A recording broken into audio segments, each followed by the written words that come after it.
فاعوذ باللہ من الشیطان الرجیم بسم اللہ الرحمن الرحیم وآتوا النساء صدقاتهن نحلا فإن طبن لكم عن شيء منه نفسا فكلوه هنيئا مريئا، اور تم اپنی بیویوں کو حق مہر دو خوشی، فإن طبن لكم شيء منه نفسا، اگر وہ اپنی خوشی سے اس میں سے کچھ آپ کو واپس کرنا چاہیں، فَكُلُوا هَنِيئًا مَرِيئًا، تو آپ اس خوشی سے کھا سکتے ہو۔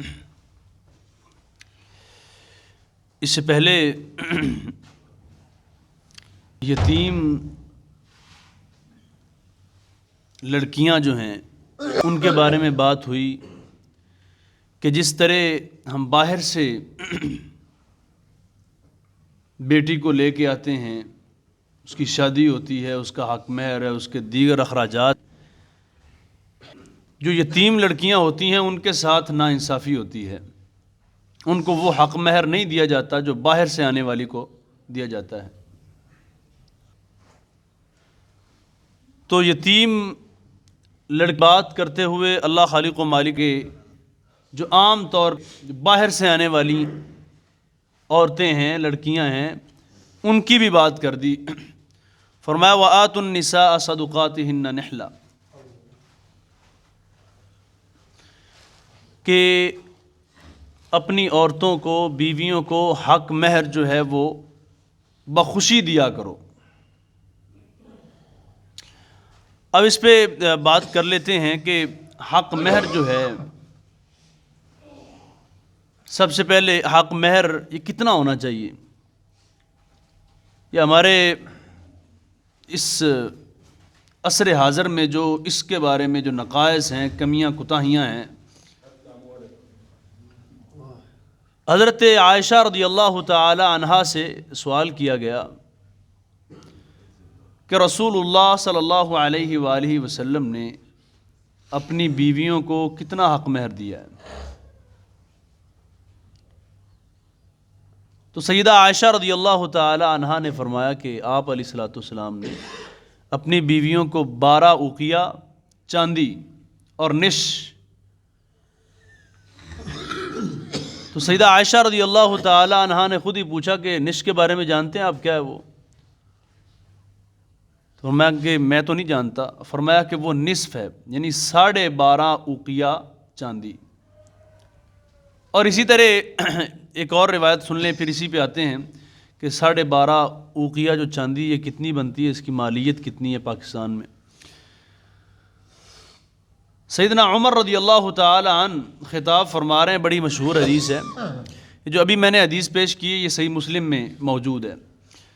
سیدنا عمر رضی اللہ تعالی عنہ خطاب فرما رہے ہیں، اور خطاب میں فرماتے ہیں کہ لوگوں حق مہر زیادہ نہ باندھا کرو، میں نہیں جانتا کہ رسول اللہ صلی اللہ علیہ وآلہ وسلم نے 12 اوقیہ سے زیادہ حق مہر باندھا ہو کسی بیوی کے لیے، میں نہیں جانتا اس بات کو، تو زیادہ حق مہر نہ باندھا کرو۔ آپ یہ روایت پہلے بھی سنتے رہتے ہیں، فی الحال اتنی ہی روایت میں پیش کرتا ہوں، اس کے بعد آگے بات کریں گے۔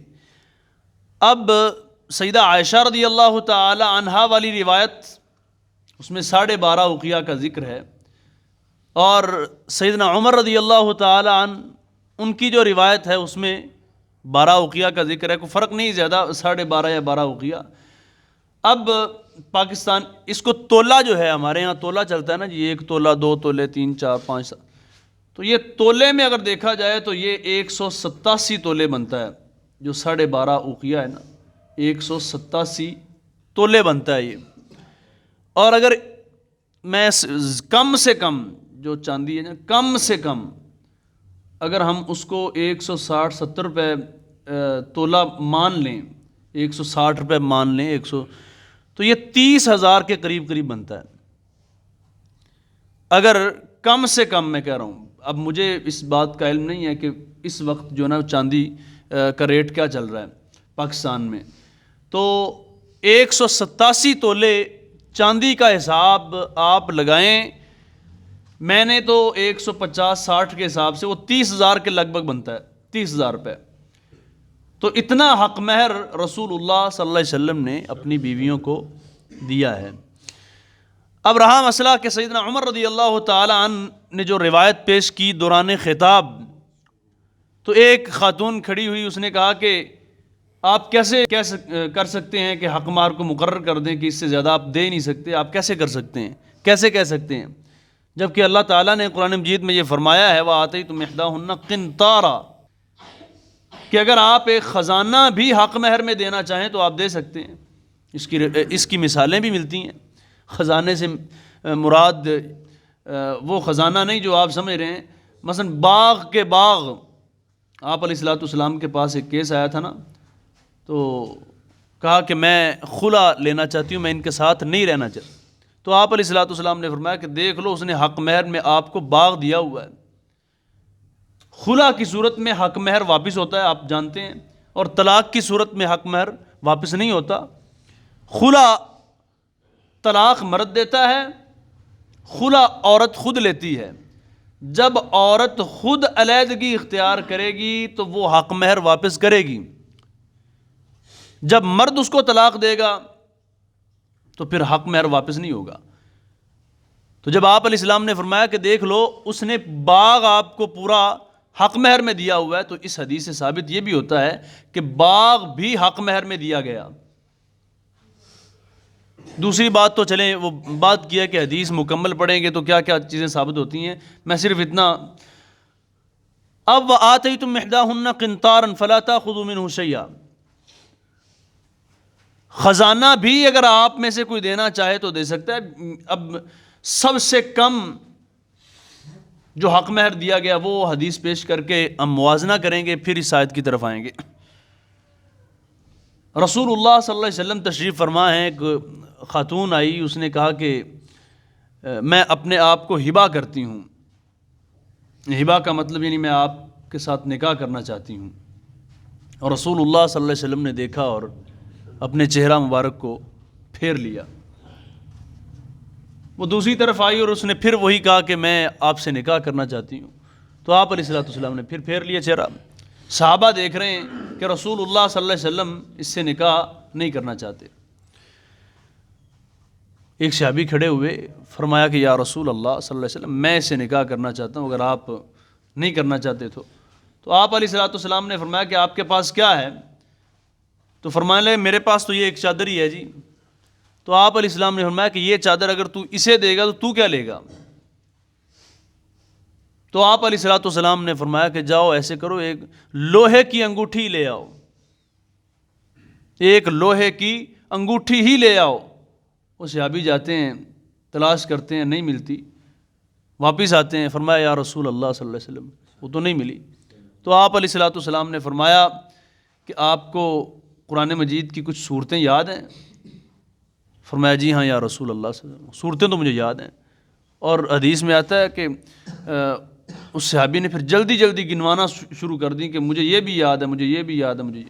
تو آپ علیہ الصلوۃ والسلام نے فرمایا کہ آپ کا اور اس کا نکاح ان صورتوں کے مہر، حق مہر یہی صورتیں مقرر ہوں گی کہ شادی کے بعد آپ یہی صورتیں اس کو یاد کروا دیں گے، یہی آپ کا حق مہر ہے۔ تو یہ کم سے کم بعض علماء نے اس حدیث سے یہ بھی استدلال کیا ہے کہ لوہے کی انگوٹھی کو بھی حق مہر کے طور پہ دیا جا سکتا ہے اگر آپ کے پاس کچھ بھی نہیں ہے۔ آپ علیہ السلام نے اسی لیے تو فرمایا کہ اگر لوہے کی انگوٹھی ہے تو وہ بھی لے آؤ۔ تو لوہے کی انگوٹھی کا ہمارے ہاں اس کی کیا حیثیت ہے؟ کوئی 50-100 روپے کی مل جاتی ہے۔ کہنے کا مقصد یہ ہے کہ زیادہ سے زیادہ حق مہر اور کم سے کم حق مہر، اور رسول اللہ صلی اللہ علیہ وسلم نے جو حق مہر دیا وہ زیادہ سے زیادہ نہیں ہے، وہ حسب استطاعت توفیق۔ میں نے شاید آپ کو یاد ہو کہ میں نے اس سے پہلے کچھ 2-3 مہینے پہلے ہماری آیت کا موضوع یہی تھا، حق مہر، تو میں اس کو بیان کر چکا ہوں اس چیز کو کہ ہمارے ہاں جو لاکھوں اور کروڑوں روپے خرچ کر دیا جاتا ہے شادی پر، اس وقت وہ باتیں یاد نہیں رہتی، سنت کیا ہے، طریقہ کیا ہے، کچھ بھی یاد نہیں رہتا۔ جب حق مہر کی باری آتی ہے تو پھر ہمیں سنت یاد آتی ہے کہ سنت کے مطابق تو 32 روپے بنتا ہے جی، اب آپ اندازہ لگائیں، مجھے وہ حدیث نہیں ملی کہ 32 روپے والی حدیث کہاں ہے جی.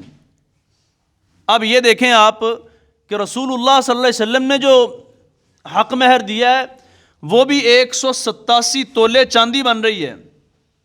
اب اس کا آپ رقم نکالیں، موجودہ جو ریٹ ہے وہ 30-35 ہزار سے بھی زیادہ ہوتی ہے اس کی رقم. تو یہ جو 32 روپے والا معاملہ ہے، مجھے آج تک سمجھ نہیں آیا کہ یہ حدیث آئی کہاں سے، یا کہاں ہے یہ حدیث، کہاں موجود ہے. ہم بھی پڑھ لیں وہ 32 روپے والی حدیث. پاکستان کا روپیہ تو بڑی تیزی کے ساتھ گر رہا ہے اور گرتا ہی جا رہا ہے، باوجود اس کے وہ 32 روپے والی حدیث جو ہے نا وہ ادھر ہی اٹکی ہوئی ہے. اس کو بھی بڑھنا چاہیے، پاکستان کا پیسہ تو گر رہا ہے. تو حق مہر جو ہے، اس بات کو آپ سمجھ لیجئے، جان لیجئے. میں نے باغ والی حدیث اسی لیے پیش کی ہے کہ باغ کی جو قیمت ہوتی ہے وہ تھوڑی بہت نہیں، وہ ٹھیک ٹھاک ہوتی ہے. تو حق مہر ہر بندہ جو ہے وہ اپنی استطاعت کے مطابق دے گا، اپنی استطاعت کے جتنا اللہ نے اس کو نوازا ہوا ہے وہ اتنا حق مہر دے گا. اور اگر اس کے پاس توفیق نہیں ہے، ایک جو نا وہ لوہے کی انگوٹھی کی بھی اس کے پاس طاقت نہیں ہے، تو وہ چند صورتیں اگر اس کو آتی ہیں تو وہ چند صورتیں ہی سکھا دے گا. اس پہ میں نے اپنے استاد محترم کی ایک مثال بھی دی تھی. عصر حاضر میں انہوں نے اپنی بیٹی کی شادی کی تو انہوں نے کہا کہ جس کے ساتھ میں اپنے بیٹی کی شادی کر رہا ہوں وہ میرا بیٹا بھی حافظ قرآن ہے اور یہ میری بیٹی بھی حافظ قرآن ہے، اور یہ ڈیلی ایک پارہ یہ اس کو سنائے اور وہ اس کو سنائے، بس یہی حق مہر ہے اور ہمیں پیسوں کی ضرورت نہیں ہے. تو یہ بڑا اچھا حق مہر ہے جی کہ ایک پارہ وہ اس سے سنے اور یہ سنائے اور پھر وہ سنے یہ سنائے، اس طرح حق مہر ہو. اب آتے ہیں اس آیت کی طرف. وَآتُوا النِّسَاءَ صَدُقَاتِهِنَّ نِحْلَةً فَإِن طِبْنَ لَكُمْ عَن شَيْءٍ مِّنْهُ نَفْسًا فَكُلُوهُ هَنِيًّا مَرِيًّا.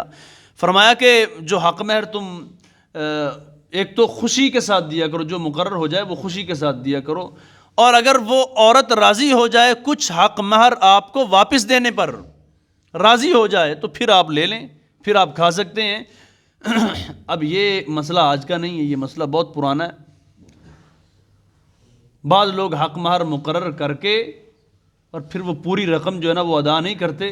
حق مہر لکھوا دیا، پوری رقم ادا نہیں کی، اس میں سے تھوڑا حصہ ادا کر دیا، زیادہ حصہ کھا لیا.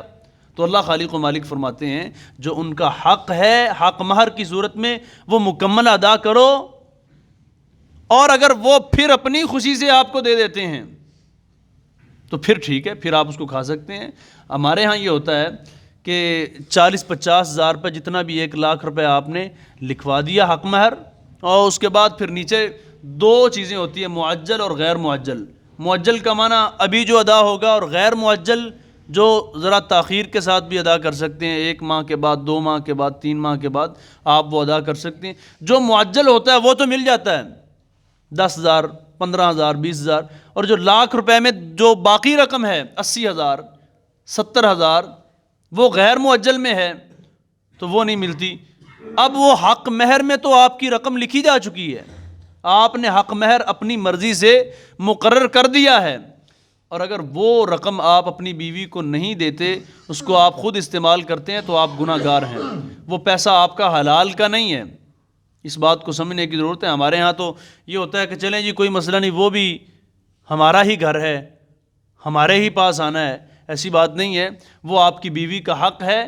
آپ اس کو ایک مرتبہ وہ رقم مکمل دیں گے، بعد میں وہ ساری ہی رقم آپ کو واپس کر دے یا ساری ہی رقم اپنے گھر پہ کہے کہ یہ ہمارے گھر میں ہی خرچ ہوگی، تو وہ اس کی اپنی مرضی ہے. لیکن حق مہر جو آپ لکھیں گے وہ اس کو مکمل ادا کریں گے. اللہ تعالیٰ سے دعا ہے اللہ تعالیٰ ہم سب کو دین حق کی سمجھ عطا فرمائے. وما علیہ الا جی یہ بند کر دیں.